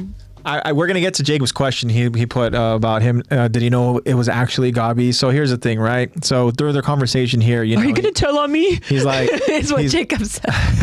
Are you gonna tell on me? so Falco of course says I wouldn't do that, and then you know, Mr. Kruger notices that at this moment here, Falco has, you know, bruises and dirt and different wounds and stuff like that, you know, on his body, and you know, so Mr. Kruger's assuming that, of course, this is from the warrior training, right? Obviously, Mr. Aaron Kruger has heard about the warrior training. And this is where, like, Falco just has, like, word vomit, Yeah. you know? Like, Falco becomes too Falco trusting. doesn't have like real friends to talk to. No, So he's like, yeah, he sure, doesn't. this random man with one eye, Like, I'll tell you my life. with the exception of course, with the exception of Rhina, like, who does Falco really have? Obviously, he has his brother, Yeah. right? But It's not like Gabi's going to listen to him. no, hell no.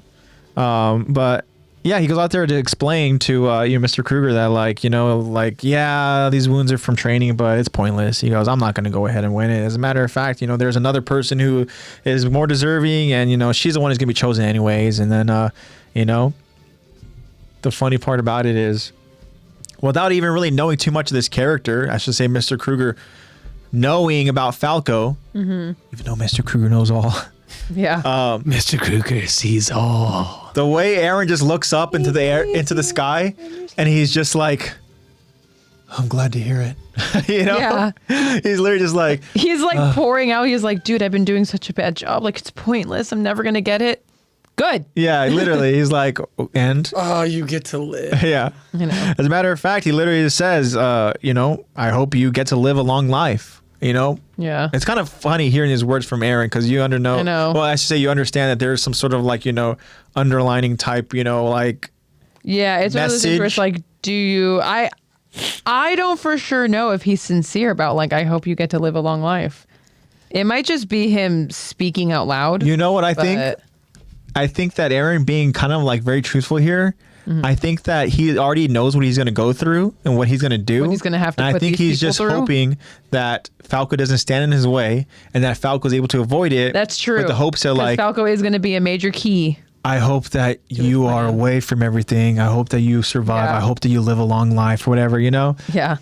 And Take me to that. correct basement. me if I'm wrong here, but Aaron's previous encounter with that character, right? The one he has to literally is like crying to, he's like, oh, whatever. He's like, I'm sorry, whatever Yes. stuff, right? That already happened at this point, right? Yeah. Yeah. So, Yeah. so at this point, Aaron is already kind of in that moment where he's just like, I know what I need to do. He's kind of like just numb now. He's kind of like, you know, using Falco, of course, but Aaron has already kind of like tried to almost like repent of his sins, you know, kind of, I you know, know. to this like To innocent Falco. little boy. Yeah, and even to Falco Falco's too, like, you know. But yeah. So again, Falco is But you know what? He's smarter than the average kid. yeah. Yeah, he is for quite. sure. He's got a good head in his shoulders, which is probably why, like you said, Aaron was like, "Dude, watch out." I like this one. And we can go ahead and This get one's into the cool. conversation now where, to Jacob's question here, right? About did he know that it was Gabi, right? So, again, continuing to ask questions to He's got to Falco. know everything. He asked, like, why aren't you going to be the candidate? And Falco doesn't really say anything. He's kind of just like, just reflecting and thinking, whatever. And then that's when, he's like, is this rival of yours a girl by chance? Maybe Yeah, she's something that- annoying. I've heard of her. maybe something that Aaron also has, kind of like he can sympathize with. Yeah. Because whether The it's previous scene we just saw was him being like, "Why can't I be strong like yes, Mikasa?" thank you for that. Yeah, and so I was gonna say Mikasa is a character who obviously it gets the better of Aaron almost every single way when they were younger and Yeah. stuff, and yeah, he kind of read Falco like a book right there. Yeah. and then so. But he's probably also just like known because Gabi is, like Falco said, she's kind of a celebrity. Yeah. And so And Aaron also just knows all. I was going to say, Aaron knows how things are going to play out, right? Now, to what extent here? Does he know exactly what's going to play out? Or is it more so like he has to wait till things play out with his brother? I feel like it's one Right. of those things where Does he have to wait until he gets literally that passing of the guard from the founding Ymir before he's able to go ahead and be fully almost like omnipresent of just I guess under like just knowing almost like being like this Yeah. god of like knowing all. I'd argue that You he know? already is. Like do you think he already knows exactly what's going to go ahead and happen? I think he gets the majority, if not full access, in that scene you brought up earlier, where it's like, I know what I have to do. Yeah. That's him seeing what the end game is and being like, okay. Okay. So yeah, so my question is at this point here, this Aaron already knows what Falco's going to do and what Gabi's going to do? Pretty sure. yeah, I'd say yeah. know. Or it might be one of those things where it's like he gets glimpses of it, kind of like when He knows he where to was guide them when he to. was seeing things in episode 1. It was in a dream. It's kind of like when you dream about something and then you start getting deja vu of it in real life, and you're like, oh, this happens next. I feel like that's what it is. I feel like it's like, okay, I have glimpses, Yeah, like and then you kind of know how to guide. He may get Yeah. like more deja vu than the typical person. Maybe he has one like every 15 to 30 seconds or something. yeah. And he's like, okay, now I got to do this. Now I got to do Yeah, this. Now I don't think gotta it's do like this. extremely precise. Like he's gonna say this, then I should say this, then he's gonna say that. Like I think No. it's like okay, well, Falco's gonna walk by. I gotta talk to him or something. I guess. No, I don't think it's as clear cut as that because we kind of understands that like there's certain things that Aaron needs to make happen in order for Aaron's, in Yeah. order for his plan to go ahead and be fulfilled. It's got to be just Right. like Sure. okay, I need to somewhat earn the trust of this boy Falco. And then Obviously- he sees him walking by, and he's like, "Oh, yes, Falco Hey! is a big part of his plan. You Yeah. understand that? It could also be like maybe there's certain phrases he's seen or heard in his visions where he's like, okay, when I hear this, I need to get ready for this or start doing this or say this back. Yeah. But maybe it's more of like a situational, like, Definitely guiding yeah. was a good word. Yeah, I mean, It was me this time.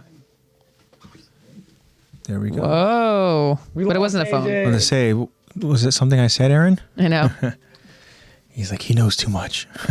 I know. No, He knows too seriously. much. Cut off his camera. They have so many episodes. I know. Yeah, Analyzing my plans. Aaron is aware of what's happening. He's aware of what's going to happen, and there's nothing Falco can do to go ahead and prevent it from happening. And can you imagine if he was just like spitting like, I guess, little Bars. foreshadowing moments where he's like, also, you might want to hold your brother tight or something, or Yeah. or How do you feel about birds? 80% humidity. Are you afraid of heights? yeah, just something like that. I don't want to say to the extent he like whispers, he'd be like, your brother's gonna die in your arms or something like that. There's an 80% chance of death all across the globe. He's coming. Yeah. He's coming.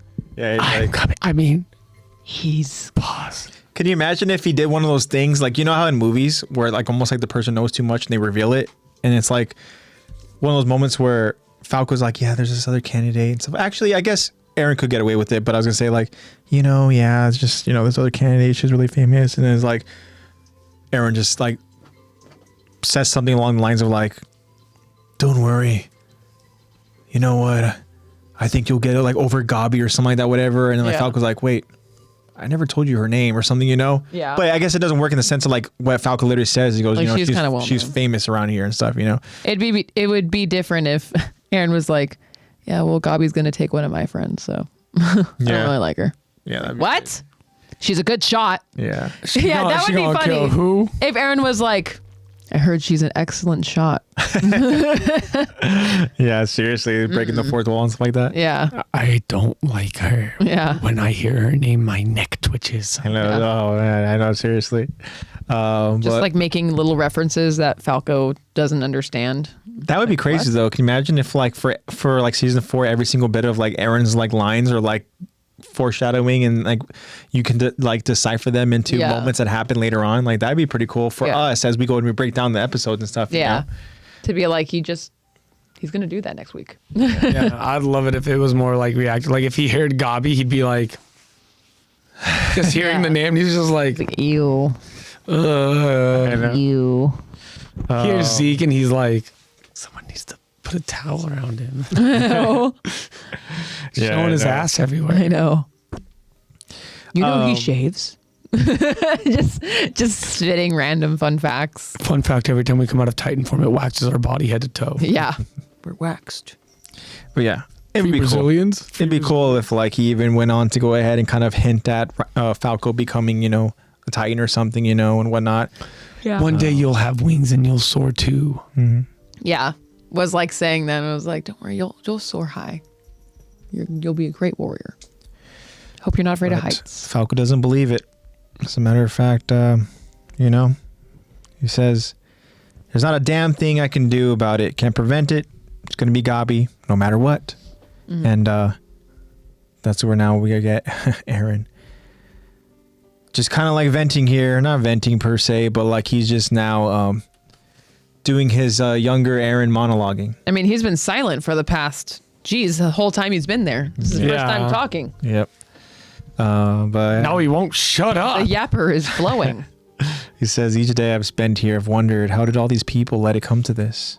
Minds, bodies ruined, dreams of freedom erased. And as these words are being said to us over in the episode, we're getting literally illustrations that are like pretty chilling, pretty haunting and stuff, we're seeing a lot of people just really struggling with survival, and we're seeing just people being kind of misled to do certain things, and it's this is all stuff that of course Aaron himself has like lived and has experienced, much like a lot of these other characters that we talk about. They've gone on to go ahead and experience a lot of these really sentences that Aaron is describing. He talks about, like, for examples, minds, bodies being ruined. Like, think of all the bloodshed and all the death and everything that has, happened to these characters in terms of like their families or loved ones, in terms of their friends. And then, for a lot of characters, we see them just like when they say, when you're becoming a scout, you're essentially, you're giving your life, to the cause and stuff. And we come to find out it's pretty much the same thing with Marley, and these soldiers in some capacity, like you want to go ahead and you want to go ahead and what's the word I'm thinking of? Not like pride or anything, but you want to go and live up to Marley or whatever. Or you want to be Marley, and you give your life down to Marley and in whatever capacity and stuff, honor. Nationalist. And yeah, it's just something where it's like these characters are all being brainwashed. He talks about dreams of freedom erased, and we understand that like Aaron is literally driven by freedom. And I think what Dreams of Freedom Erase is, I think it's like this soldier who literally is like, I'm assuming blinded or has no eyes or whatever and stuff like that, has bandage fully taped around, his eyes, and like being like taken care of by a caretaker or by like maybe it's like his mother or something or whatever. it's just scenes that we see to go ahead and really kind of illustrate Aaron's words. And then Aaron continues saying personalities burned away. Like, we've literally seen like a lot of these characters, they really do change in terms of like the character development, right? We've talked about some characters before in the past where it's like they are a certain way. There's so many of these characters where they are a certain way. They start off as a certain way. We see them as a certain way, and then as the story goes and continues, they become these strange versions of themselves, or they become these like just empty versions of themselves, or they just become like, just in Rhina's case, like a depressed version of themselves. Aaron here is completely different version of himself than he was when he was this, suicidal maniac who was just so driven to go ahead and murder and kill all those Titans. Now here he is, just like getting ready to prepare for, ultimately genocide. Yeah. He's talking to this little blonde boy Upgrade people. Upgrade. Re-quoting Rhina. It's crazy. And it's just one of those things where it's like, man, these characters have endured so much. A lot of characters haven't survived and stuff like that. We've lost a lot of characters.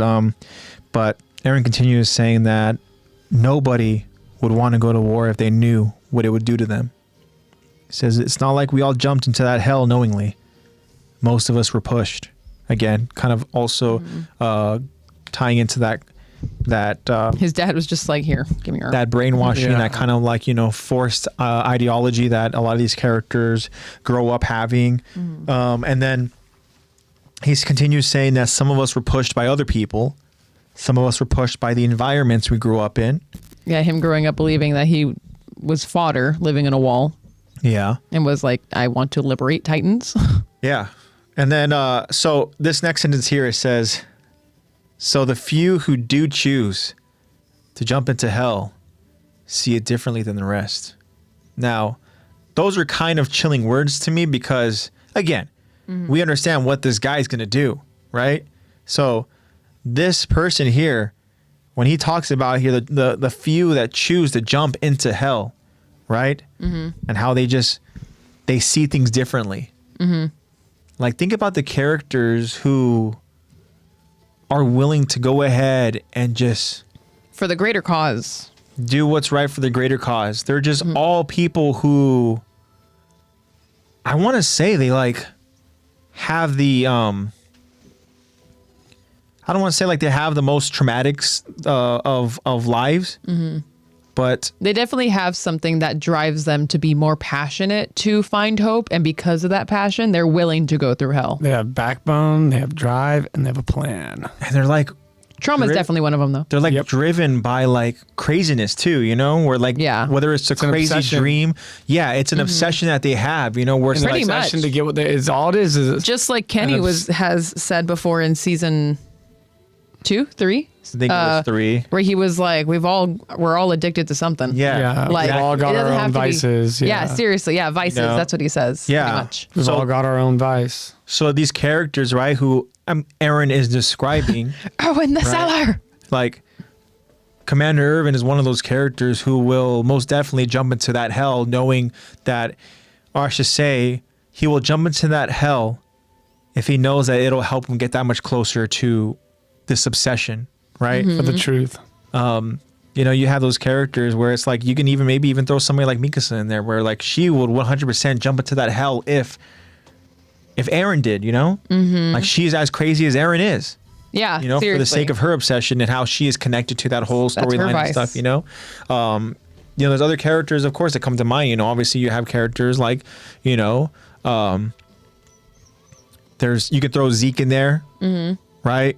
You can even throw characters like as insane as it is, like, Rod Rice, who is willing to go ahead and literally, he does it in a different way, I should say, where it's like, it's almost like his is a little more selfish. He's throwing his family into the hell for him and stuff, But like Aaron said, some of us are pushed into it. Yeah. And that fortunately that family was pushed because Rod Rice was too much of a wimp. So they were pushed into hell. Exactly. It's just, it's crazy to think, that a lot of these characters that Aaron's describing have gone through like really insane things, and they are obsessed with these goals to try to just like move forward. Like they almost need to go ahead and like, again, brainwash themselves just to go ahead and move forward, right? But nonetheless, how Aaron says it. How Aaron says it too. Mm-hmm. Like they see it differently. They see something beyond the hell. Maybe that something is hope, or maybe it's just another hell. true. Which is very true. Yeah. Exactly. And then we end 50-50 off. coin flip. We then, ended off with him quoting Reina. Yeah, exactly. You know, he goes out there and he talks about how the only way to find out is by moving forward. And, well, things are going to go ahead and move forward for sure as we get closer to that declaration of war. Things will definitely be moving. Oh, yeah. But, yeah, we finally finished episode 3. Yay! We did it! Yeah. New milestone achieved. We're that much closer to the episode you've all been waiting for. Willie! Willie! Yeah, that much closer. Willie. It's crazy, guys. I mean, honestly, we talked about it too last week, I believe, but we've talked about it before in the past where, like, these episodes have so much. So it's like, we can't just split the episodes into 2 parts and just go ahead and just, like, That's crazy. do it a disservice. There's a lot to talk about, Give it guys, the and time and we're all energy it yappers. deserves. All 3 of us are yappers, so Yep. of course it's gonna take a Crazy. minute. Major yapologists. Yeah. But we will all be moving forward, guys, into the holidays. Exciting. We'll be moving forward into the holidays, y'all. Are you guys excited? You guys excited for Christmas? Yeah. Christmas is almost here. Woo! So I will not Christmas. be seeing you guys until next year. That is true. Whether to be determined for you two on if you guys are gonna do one after. Hey, if you guys are gonna do one after Blue. next Yeah, guys. but I will be, celebrating Christmas, obviously, celebrating New Year's, and celebrating my birthday. So a lot will be happening until I see you guys again, and I will also be out of town. Yep. Plenty of stories when you get back. Yeah, I'll have a bunch of stories because I'm going to pretty much the Zion area in a cabin with Luca and And Titans. and Titans and our. the I mean, they Giants. might as well be the Luca's 6'6" and the other friend we're going to be with is 6'7", so might as well be Titans. Wow. And then we just have me and my friend, and we're both just like 5'9". We have like the 6'6" boyfriends, and we're just like perfect 5'9" hanging out, There you go. and we're gonna be hey. Then we're Sorry. gonna be I was yelling at Blue. I didn't want him to unplug the camera. But yeah, I'm so excited. Yeah, that'll be cool. That's right. So I'll have lots of stories, but I'm not going to be here. When Lexi gets back, like she said, we'll be into 2025, and Lexi will be turning same, right? 24. 24. I'm always turning, just so you know, I'm always turning the age of the year it is. Exactly. So you'll never forget That's what it is. She's turning the age that it was. Welcome to the club, of the sister. year it is. Yeah, exactly. Mine sucked. I hope 2000, yours is baby. much better. Really? My 24 Damn. sucked. I hope your 24 is awesome. Yeah, we'll see. Ready for the mid-20s. Good stuff. Good Hope stuff. for no more concussions. Well, everybody in chat here, go ahead and wish Lexi a happy early birthday and a Merry And Christmas. wish her no concussions. No concussions at all. Yeah. I had actually the kids were guessing my birthday today at work. My gosh, Jacob, that is a lofty Hi, buddy. suggestion there. Force your way in, why don't you? Since we're in the last season, can I ask, is One Piece next? It might take 30 years, but I'm up for it, y'all. You're Oh my fucking God. crazy. I'm not about to I go will ahead. not be a part of that. I'm not It'll about to be go the ahead. Wit remake, so it's only 287 episodes. I'm not about to have my Unless whatever freaking comes after. kids take over the podcast. I know. We'll have No, to that'll- pass it on. Here, you take the straw hat. Take that. Seriously. But The One Piece is real. so much It'll coming be up, guys. Super excited. And I already got Jacob's code. I remember it. It's up here in the You noggin. remember it. Alrighty, do you want to go ahead and tell us what the code is? And when I say goodbye? I'm kidding. Yeah. So that's it, guys. That's all, folks. No, guys. Record time today, huh? Oh, that's not what I meant to click. We're done. That's all we got for you guys in this episode. That wraps up another episode. This is season 4. Yeah, we're talking season 4. We'll be focusing on episode 4 when we get back. You know what? I can't promise you that we'll be back before 2024 is over. Just go ahead and I'll be seeing you guys next year. know. We'll see what happens, what the schedules are looking like. Be safe But and be smart no matter what. if it is, the last time we see you guys before 2025, I want to let you guys all know that it's been an absolute pleasure in 2024. It's been an awesome year, guys. So many things over in this year, guys, that I'm just extremely grateful for. And I hope that you guys really, just like Lexi said, enjoy what we have here, guys, together, right? Enjoy what we have, right? In general, we're all looking and moving forward into 2025, and I'm excited for what 2025 has in store for us. Please be kind. I'm excited for what it has for Attack the Talk. I'm excited for what it has for you guys, all watching and listening. And A raise. Oh my God, please. And Please. yeah, so Canceling of student loans. Please, please, please, please. Please. Economic Jacob crash. says this year was one hell of a year. I got through 900 plus episodes since July. Fuck, man. That's crazy. 900 since July is actually insane, Jacob. Crazy. That's crazy. Go grind. touch some grass, bro. That's some dedication, bro. But that's crazy. You are ultra loyal. It's a great story. I hope you're enjoying it. So make sure you guys go ahead and follow us over on Instagram at Attack the Talk Podcast. And Lexi has our code for us. What is our code brought to us by? Brought to us by Heisa TBH, aka ultra loyal listener Jacob. Says code Aaron, and Aaron. What does he say? He says code Aaron, and Aaron, please be safe because something. Great. That's the code we needed. Yeah. Zach's going to go ahead and bring it up. It's for us, lower. It's a little lower. But yeah, guys. So It starts off by saying code Aaron. shout out to Nate. Check out NatePlaysBad. Code Aaron and be safe, Aaron, because he's badass, and be safe for the holidays. Yeah, Aaron. I was close enough. Be safe for the holidays, Aaron. May Including Aaron all of you, please be safe for the Yeah, that's holidays, no matter everybody what you're safe. doing for Christmas Aaron, or for New Year's. have mercy on Please. our souls, right? Please. Remember, right? We watch out talked for drunk drivers. earlier in the episode about DDs and all that. Please don't be stupid. Do not be stupid. You're not invincible. Unless you've practiced. Please don't be stupid. No, yeah, you guys know what to do. Be responsible, guys. Just enjoy the holidays, but be smart. Like Lexi says, everything that Lexi said is obviously very important. So we would hate to go ahead and find out, that something bad happened to you, to anybody you know, to your family, to your friends. Just everybody be safe. And yeah, Merry Christmas to everybody. We appreciate you guys. We love you guys. Thank you so much for the support.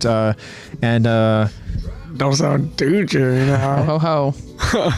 Yeah, guys. Ho ho ho. So that's what we got. I'll see you guys when we're back. When will we be back? Don't know yet. We're definitely But losing it. yeah. So this is AJ signing off. Spread the love and positivity. Love, hate. Love you guys, and I'll see you guys when I'm back. Peace out. Merry Christmas. Mwah. All right. You guys Bye. say goodbyes? Much love. I'll see you next year. I only want one thing for Christmas, and that's your guys' safety. Merry Christmas. Have a great one. Bye-bye.